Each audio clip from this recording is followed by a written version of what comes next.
Hello everyone, my name is Giuliano. I'm 22 years old and I've been a freelance concept artist for about 3 years now.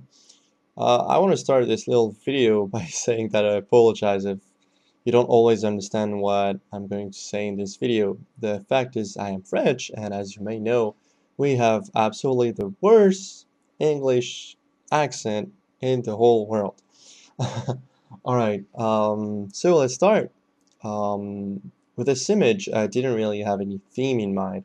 I really wanted to show you guys how I work whenever I work on something where I don't have an idea and I just start with a just blank canvas and empty mind. The first thing I do usually is I start off by doing a sort of chaos in black and white with a lot of different brushes, a lot of different shapes, and by basically moving the canvas around all the time. And the reason why I do that is because I'm really trying to find something that might be interesting to paint. Again, at this stage, I have absolutely nothing in mind. I don't know if I'm going to do a landscape. I don't know if I'm going to add characters. I don't know if it's going to be sci-fi, medieval, if there's going to be the sky, if it's going to be an interior. I know nothing about this. Of course, sometimes when I do this, there are some themes that I enjoy doing. For example, big landscapes with very far sights and when you can see the horizon. So most of the time I go for something like this. For this one, at some point, where you can see right now in the image, I started seeing some shapes. I really wanted to go for something a bit abstractish in terms of shapes and have a sort of organic structure when I started seeing these. Again, at the beginning, I didn't know I wanted to do an organic structure, but once I started doodling around and saw these shapes that started appearing, I really continued that way and tried to experiment with that until I had interesting shapes. I don't know if you saw that a bit earlier in the video, but what I do is at some point I have a sort of chaos and I just transform it on the ground, um, put it in the perspective, and that allows me to have a sort of texture that is deformed in the perspective and helps me see a sort of ground and distance. And usually it's easier, so that I don't really need to put in a perspective grid because it's a speed painting and I don't really need to have everything precise. At this stage, usually, as you can see, I'm just copying what I've done and turning it around until I see new shapes. Again, it's just something to generate new ideas and try to find things that I maybe wouldn't think of, because when you have an empty mind, um, you never know what you can find. You can find really original ideas, right? So that's the goal here. It's really to mix shapes until my eye sees something. As Andrew Jones said, the human brain is the best shape recognition machine in the world, and so this is why usually if you use this technique at some point, you're going to see shapes. It may take half an hour, 1 hour, 2 hours, 3 hours, whatever floats your boat at the beginning, but you will find an idea if you keep going. I know it might be hard sometime going without an idea and just exploring, but if you keep going, hopefully you'll find something. I've never really been in the situation where I painted for like 3, 4 hours and never found nothing, even at the beginning. All right, so here again, as you can see, copying the shapes, rotating them, trying new layer styles until I find interesting shapes. And at this stage, I start kind of to see what I'm going for, and I really wanted to go for sort of a big canyon which had these alien pillars on them. I mean, by pillars, I mean sort of a structure that holds the huge walls on the side. But as you'll see on the end, I decided to go for something a bit more micro and not macro instead. Um, it's just because of the idea of what I had in mind. It's not because this theme was not more interesting. Actually, I really wanted to go for this at the beginning, the big open space, but I guess I'll have to explore this for another image. Um, oh, by the way, this is something I want to talk about. Sometimes you really want to sacrifice some ideas if your image works better. For instance, as you'll see right now, I'm placing the horizon in the background there.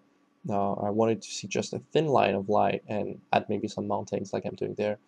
But in the end, as you'll see later, I'll add a sort of color from a picture which actually made it that I got rid of the horizon, but in my opinion it made the image look better. So even though I really wanted to show the horizon, the fact that getting rid of it makes it look better means that I should get rid of it. Always remember that if something makes your image look better, um, sacrifice everything that doesn't help it. Um, Sorry if this is not really clear, but to resume it is always go for what makes your image look better instead of what you want to do, even though sometimes you really want to do something. Maybe try to shift it or change it so it fits the image better, but if you see it doesn't work, get rid of it. There's no other solution, in my opinion. Alright, so the composition, usually when I start with chaos, it comes randomly. It's not really something that I work. I mean, I change things because my eye kind of get used to more or less to what looks good and what doesn't. What I'm trying to say is sometimes I do shapes and my eyes tell me no, this doesn't work, so I change it until it works. And as I go, I tend to notice that it gets easier and easier. So this is basically how I do. I just doodle around, put shapes in the foreground, background, with different values. Again, darker values in the foreground and lighter values in the background, until I see a sort of composition that shows itself, and which we had at the beginning. And on top of this, I try to add interesting shapes and then define them. So at this stage, I had my shapes and I started to know kind of what I wanted to go with it. Um, so again, I used the big part I had on the left, that big structure, and duplicated it and put it in the perspective on the ground, just to add a bit of texturing again and to remind of those sort of shapes. It's not really supposed to be shadow or anything, just again doodling around, adding some darker areas on the ground because I didn't want it to be too flat. And anyways, usually when I do that, I repaint on top of it. So it's just to fill in the empty space, pretty much. Yeah. All right. Um,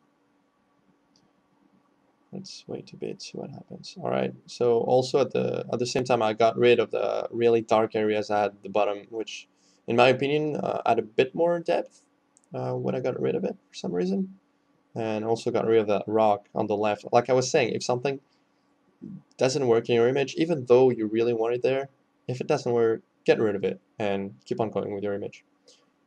As you can see, I'm starting to add some lines, some direction on the ground there, right before. This is just to add some sort of dynamism in the ground because I really wanted to follow some sort of to have some sort of flow. I really don't enjoy having a ground that is too flat and boring.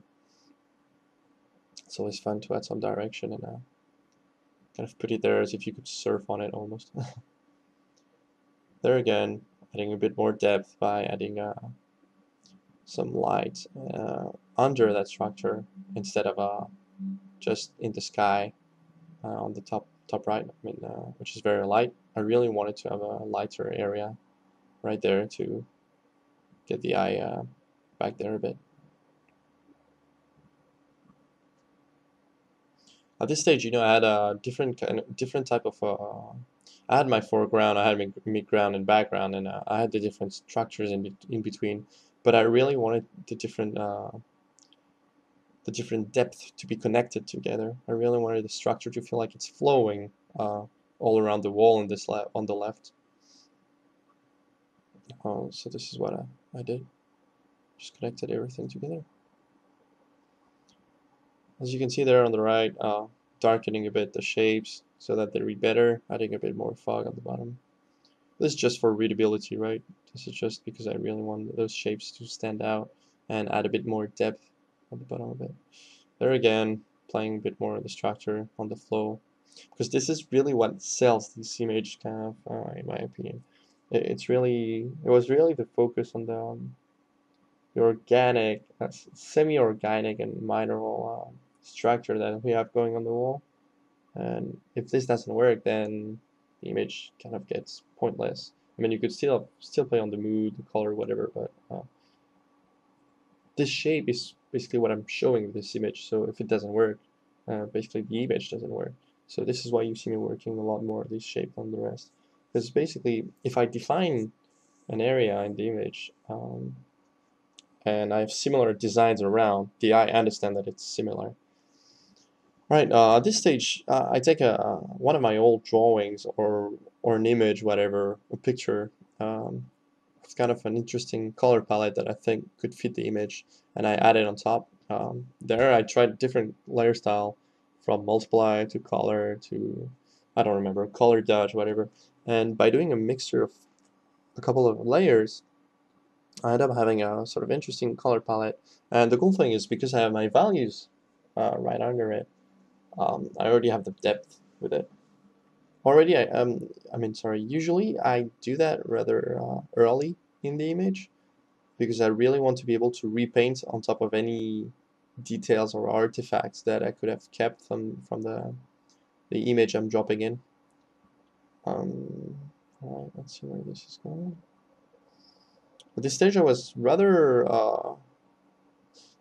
I could use the word happy, but I mean, I was intrigued. That's the word. I was rather intrigued by this palette and thought it would be interesting to use it. So I went that direction. Again, you know, what's interesting is when you do that, like dropping a picture or one of your old images, it adds a bit of texture, color, and you can still repaint more details on top. So change the texture that you have, and also, of course, shift the color. So it's really just have to have an interesting base. Um, you see at the end of the image, even though the palette is rather similar to what we have now, it's still a bit different. There's a bit more hues in it. Um, it's slightly more green red, like reddish green, if I remember well. What's at the end? Something there that you can see pretty fun to do is I have a duplicate of my values, like grayscale version, that one that I had earlier, and I put it as a mask on the curves, and I find this useful because basically for some reason it's easier to tweak the contrast that way, because it masks the darker areas and the values. It's easier to tone down the contrast.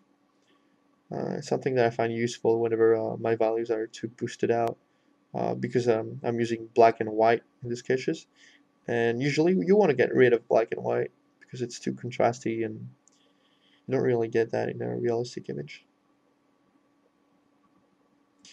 I had a bit of fun for a couple minutes. I was seeing a Boba Fett shape there, and I'm absolutely a huge fan of Boba Fett. You have no idea. I even have a custom-made helmet of Boba Fett, but that's another story.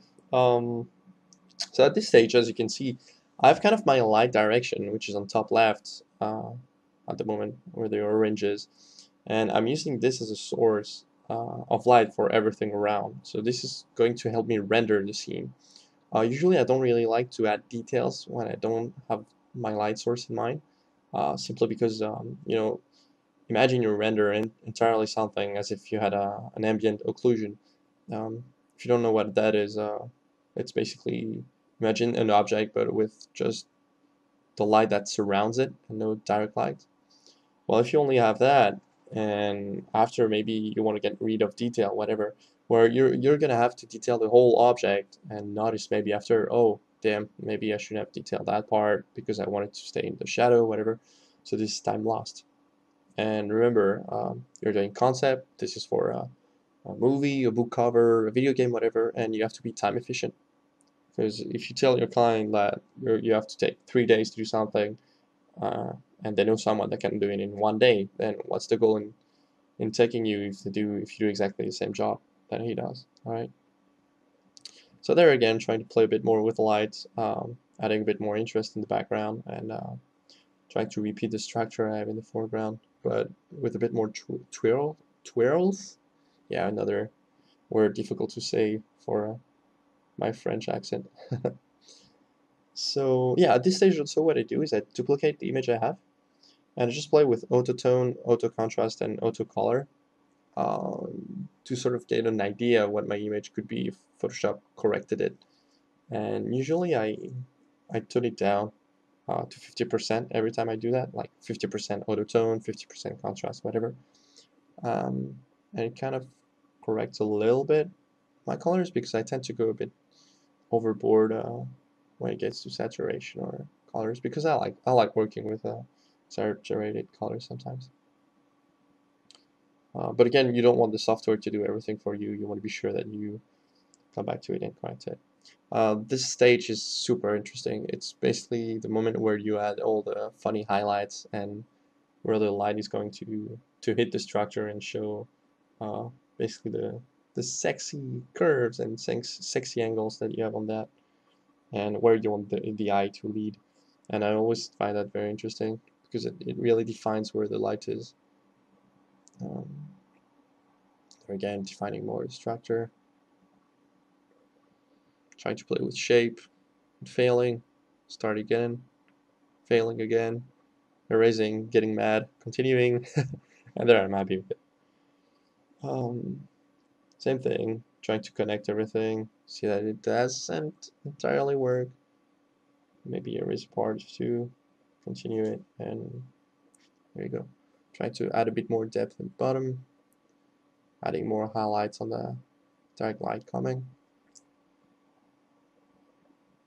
Trying to add a character for the scale and the interest of the story. What you just saw was the cropping, because at the beginning I had the textures and everything, and they're out of the canvas and they take a bit of resource. Also, if you notice that at some point you have Photoshop is maybe a bit laggy or something, that I find really useful is using the purge option. Find that in Edit, Purge, and All. What this does, it's basically it empties the cache, the history, sorry, and everything you have that takes too much space. But the thing to keep in mind is every time you do that, you will lose your history.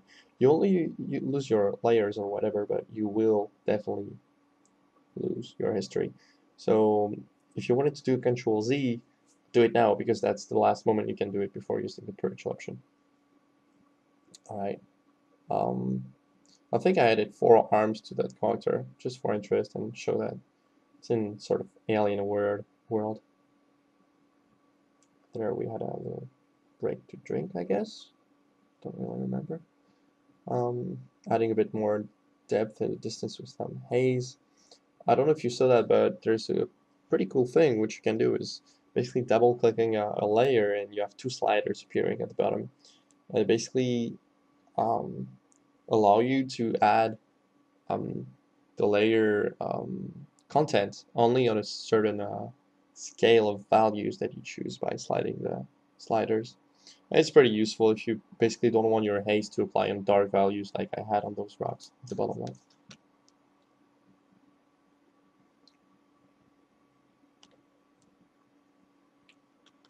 They're adding a bit more depth again because the structure felt too empty and too boring basically. I wanted to add something more interesting in it. So there what I'm doing is basically copying the shape I had in the foreground and trying to mimic it in the background, and it didn't work, so I got rid of it and just changed the design and repainted it so that it fits a bit more the one we have in the foreground. Again, design repetition is something that really sells the depth in an image. If you have a design in the foreground and you repeat it in the background, it will help the viewer see what this design looks like in the distance and how smaller it is and how those little twirls and holes read. And yeah, this helps with the depth. Bit of rim lights, highlights.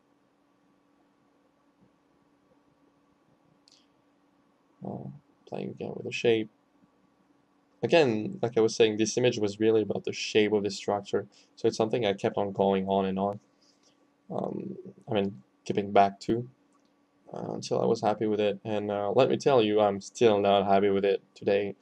But you know, that's how it is. You have to try to finish your image as fast as possible when you do these kind of speed painting. So the best way to do it is work zoomed out. As you can see, it really doesn't take a lot on my screen. I'm really zoomed out, and the reason why I want to do this is because I want the whole image to work. If you work zoomed in, you're going to add detail somewhere, and maybe when you're going to zoom out, you're going to be like, oh, that sucks. It doesn't work at all, so I have to redo it again.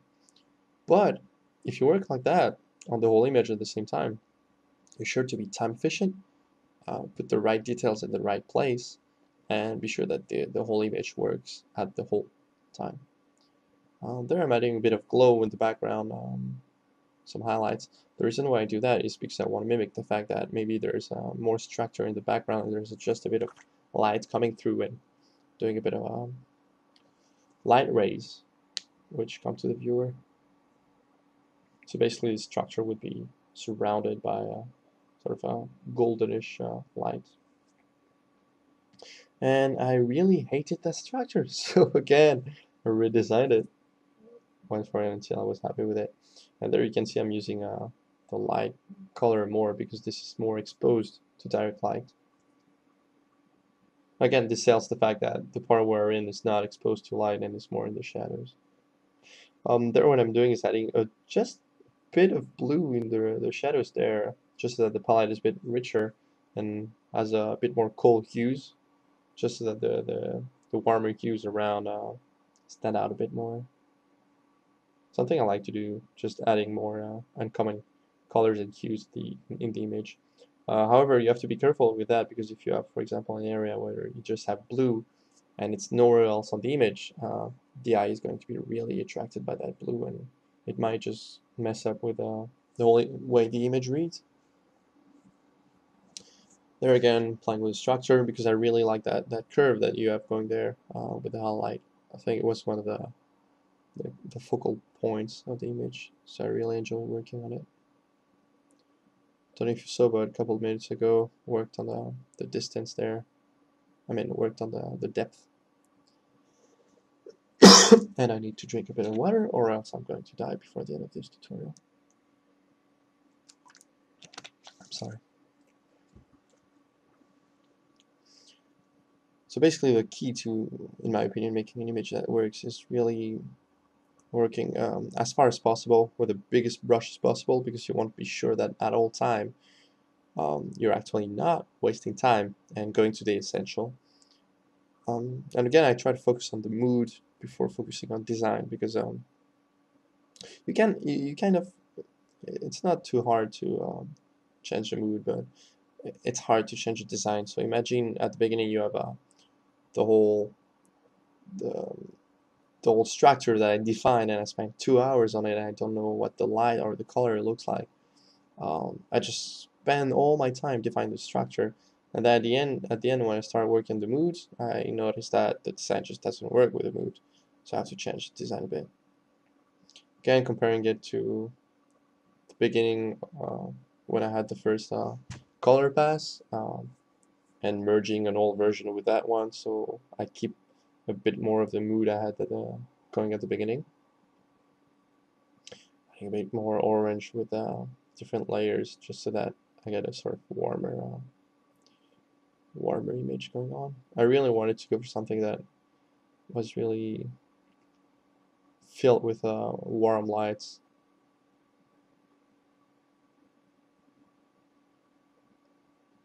So there again, checking different type of lights, seeing which one goes better with the whole image.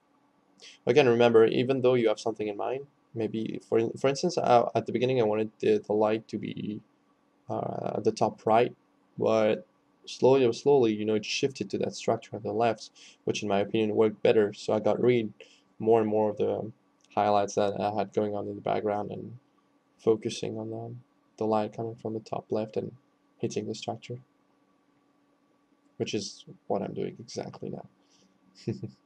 Again, the sliders that you can see there, which help me put the, like, I don't need to mask or whatever. I can just use the sliders, and those beams don't apply to the dark zones.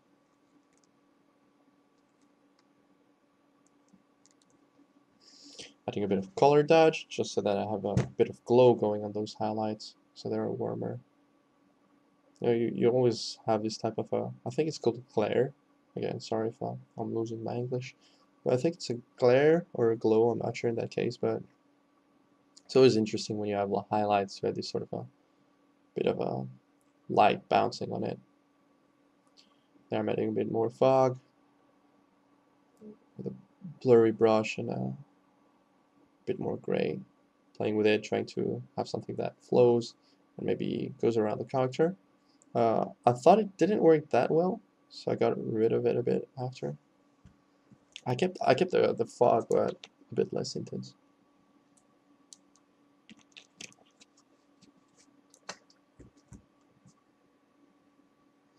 And again, waiting for insane loading of the canvas flip. And the reason why I do canvas flip all the time is because since I'm working from chaos and I don't obviously have ideas, the fact that I change the image left to right all the time has two ways of really helping me. The first one is my eye finds shapes on the left side that maybe I'm not finding on the right side, and gives me more ideas. And secondly, um, it enables me to have a new sort of a vision on my painting. The old masters used the trick of using a mirror in front of the paintings, but we can just use a shortcut to flip the canvas, or go in image, rotation, and flip canvas horizontal, if you're not a fan of shortcuts. But as you can see at the end of this horribly long loading, basically after that I can work from a different angle under a different light, and kind of seeing it for the first time.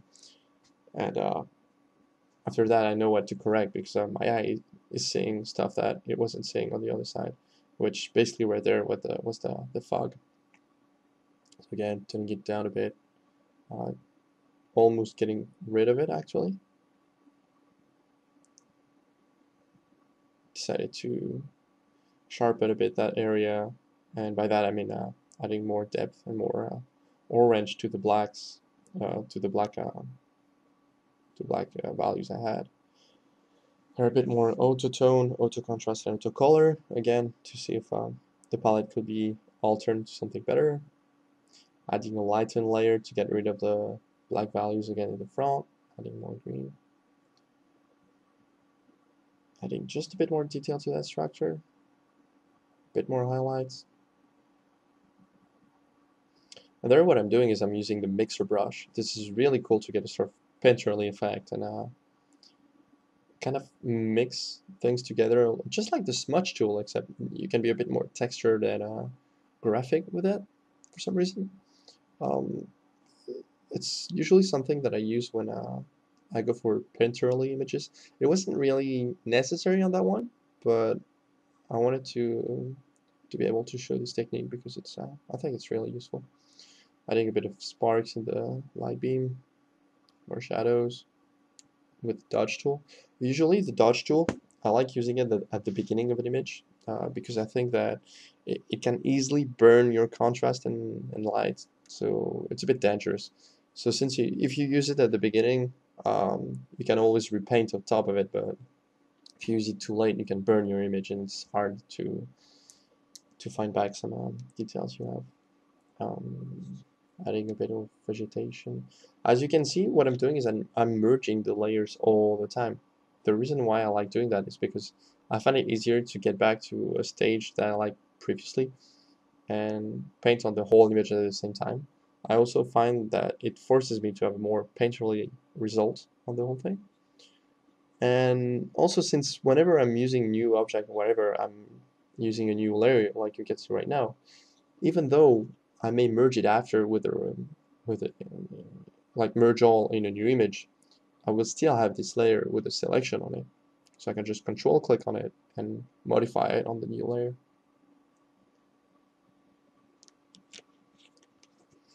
Adding a bit of rim light on the character so that it reads better, and a little logo on the back.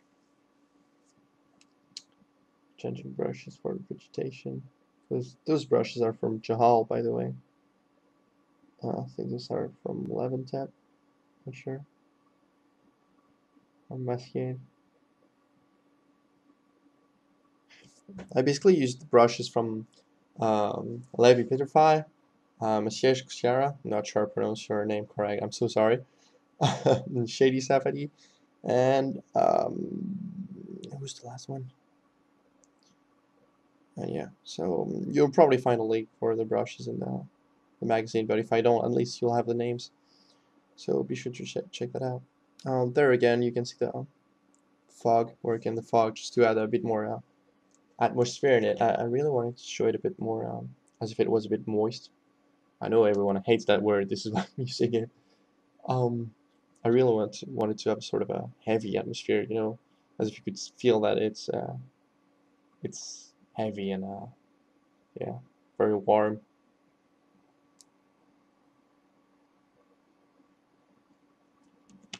And at this stage, I'm starting to look around and seeing all the little flaws and noticing that this is a speed painting, so it does not matter. But usually that's the stage where I hate looking at it and want to spend hours on it because I have the idea.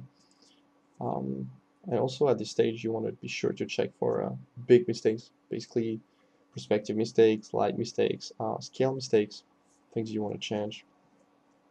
And for everything is kind of okay. This is basically the stage where I work on the final light tweaks and filters. So there I had a little issue, you know, with different brush strokes I had on that part, so I just corrected that with a mixer brush. Again, always take a bit of time before really finishing your image. Sorry.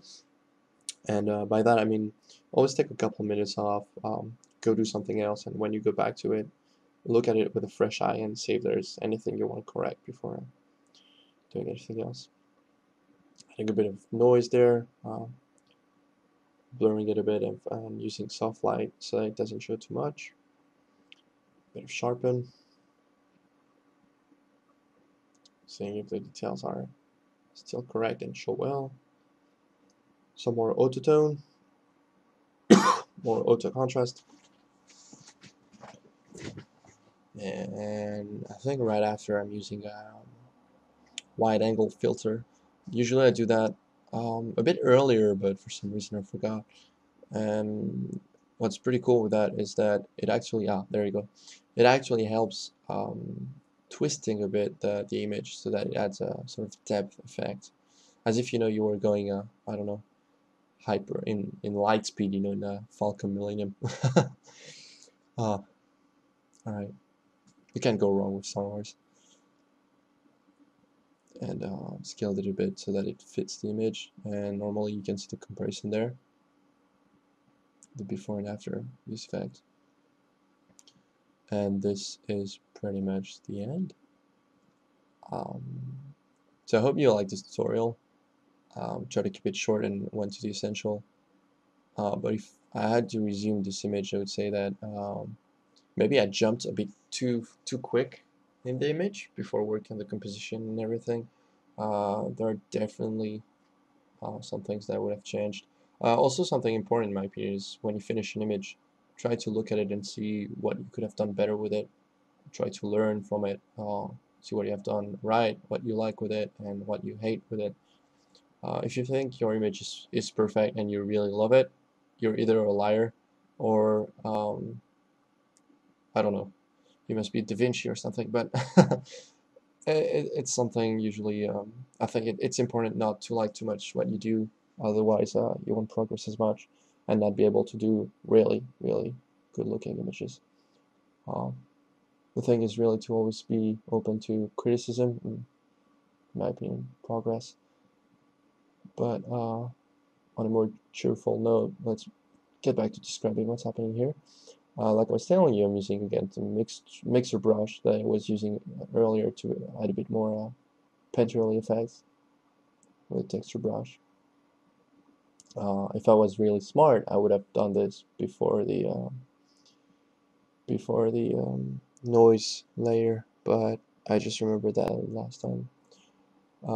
Alright, this is everything for me. I hope you enjoyed this tutorial, and yeah, thanks for watching.